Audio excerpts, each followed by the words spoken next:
que la Guadeloupe, ayant une autre envergure que la Guadeloupe, où il y a de la violence. Donc je crois qu'il faut le rappeler.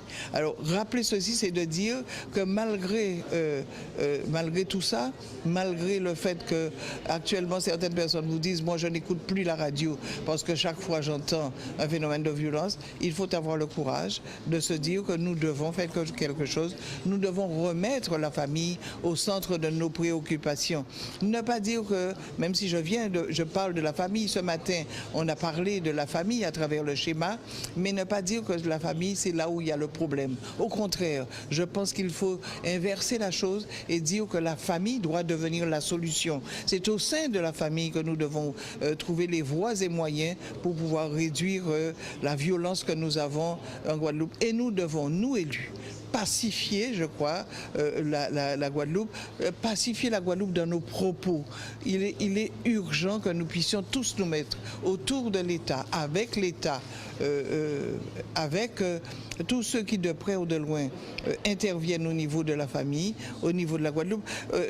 Ça doit commencer aussi par l'éducation et je crois que le recteur est présent. Le recteur, nous le voyons bien, il est présent à nos côtés, donc il faut obligatoirement que nous puissions remettre la famille au centre, redire à la famille que la solution c'est elle. Nous gagnerons si la famille est avec nous, si la famille est présente. Et aujourd'hui, je voudrais dire à la famille qui est en pleurs, qui est en souffrance aujourd'hui, mais c'est avec beaucoup de tristesse que je lui présente mes condoléances, mais les condoléances aussi du conseil départemental, parce que nous sommes sur le terrain à côté des familles, nous serons à côté de cette famille qui est en détresse. D'ailleurs, je l'étais avant ce drame, donc et dire à la communauté éducative que là aussi, le conseil départemental est à ses côtés, d'autant que M. Jean Dartron, le proviseur du lycée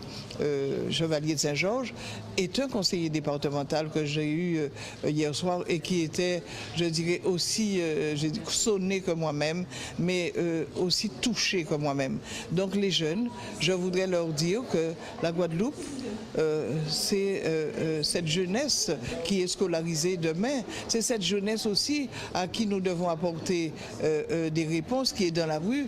C'est cette jeunesse-là. C'est chaque action que nous allons mener aujourd'hui qui fera l'avenir de la Guadeloupe demain. Donc on le dit souvent, on parle de la jeunesse, mais je crois qu'il est important de leur dire que nous les accompagnons parce qu'ils prendront nos places demain. Nous devons leur laisser une Guadeloupe qui croit en elle. Et je voudrais surtout, à travers mon propos aujourd'hui, dire aux Guadeloupéens, croyons en nous. Je crois que nous pouvons, tous ensemble, dire que cette Guadeloupe-là, elle est belle. Elle a besoin, bien sûr, malgré ses contradictions, malgré les moments douloureux, mais très douloureux que nous passons aujourd'hui, nous avons la possibilité, si nous sommes conscients qu'il nous faut travailler ensemble, qu'il nous faut mutualiser nos compétences, qu'il nous faut à un moment donné, en dehors des périodes électorales, qui sont des périodes normales où on se dit un certain nombre de choses, mais en dehors de ces périodes-là, nous avons une Guadeloupe à préparer, celle de demain pour les jeunes. Nous avons à nous mettre ensemble, à pacifier la Guadeloupe et à dire que nous devons travailler ensemble. C'est à ce prix-là, à cet effort-là que j'appelle l'ensemble des élus de Guadeloupe, l'ensemble de mes concitoyens, pour que nous puissions nous mettre ensemble et travailler à ce que la jeunesse Guadeloupe croit en nous, croit en elle et prépare l'avenir de la Guadeloupe. Outremernews.fr, site d'information actualisé 24 heures sur 24, 7 jours sur 7.